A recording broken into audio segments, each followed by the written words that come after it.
Hey everybody, and welcome to my N5 series in the SP404 Mark II, where I cover a topic in about 5 minutes. This is session 55.1, and I wanted to start going over the MIDI modes again. We now have MIDI mode B, and it does allow us to do some fun things. We'll get to that in some future videos, but I wanted to explain one more time how MIDI mode A works and dig in a little bit deeper to MIDI mode B. On the left here, I've got my MPC, and it's just showing the MIDI monitor so we can see what values are coming out.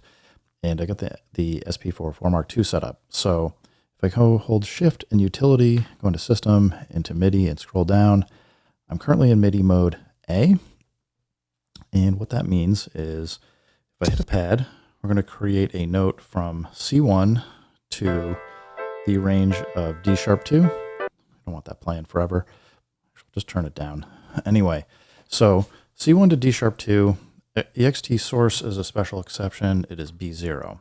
So this is the default mapping from C1 to D sharp 2 for banks A through J. And basically what's going to happen is as we change banks, we're going to change the MIDI channel, but the notes that are output are going to be the same.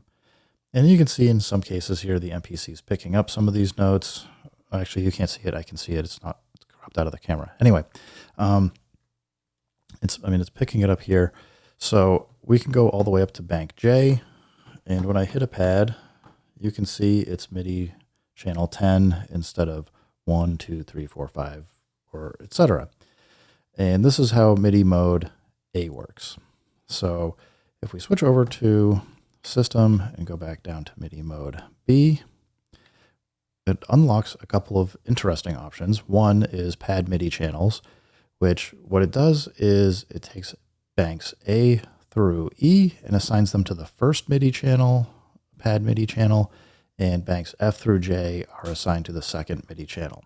So with this setting, we can only now generate events for the pads on channel 1 or channel 2.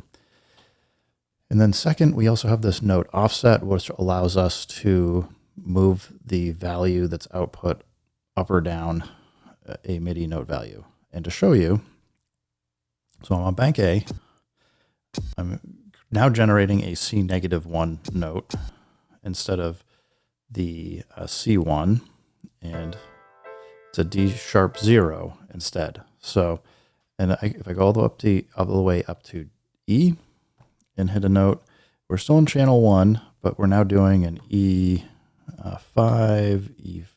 F5, F sharp 5, and G5.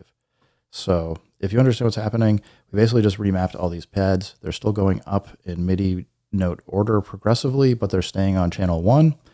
So again, we're going from C-1 all the way up to G5.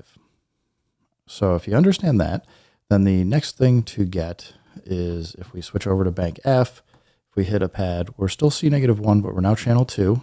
And if we go to bank J, the maximum we're going is MIDI channel 2 up to G5. So that allows us to take these pads. You can actually start playing external instruments a lot easier because you're not kind of bound to this 12 note range. You've now got, what is that, 5 times 16, 80 note range on 2 different channels. So that's cool.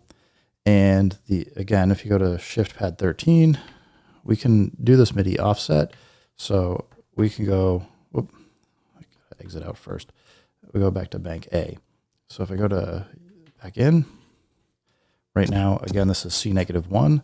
But if you go and change this, you can go down to -11, which allows you to go all the way down to C sharp -2, which is a super low note, or you can go all the way up to plus 35 for your note offset, which allows you to get from B1 all the way up to, I forget what it is offhand, but yeah, D sharp 7, F sharp 8, which gets you a lot of control over the MIDI range. So I think the use case you're looking for would be, the original style for the MIDI mode A. It can be nice, especially if you have an external sequencer, that allows you to output the content per MIDI channel, then you're going to want to be able to do that so that you can control these 16 pads based on your external MIDI controller or sequencer if you want to use an external one. And the other where you might want to go for MIDI mode B is A. If you're trying to control an external device or piece of hardware, I'm going to be showing at least how to do this with Koala Sampler and another SP404 SX or something. We'll get that hooked up and I'll show you kind of how this works and what to look out for. But I do think that this gets us access to a lot more features and functionality and allows us to kind of sync up things. You're not garbaging up all your MIDI channels. If you're very limited and constrained with how many you can use, this pad MIDI channel is really nice, and being able to select which channels you're going out to or you're taking for input. Anyway, guys, I'm going to end this here. Hopefully that made sense, but we'll be getting into some actual use cases for this in the next video. Thanks, everybody. Keep making music. Keep having fun. If it sounds good, it is good. And peace.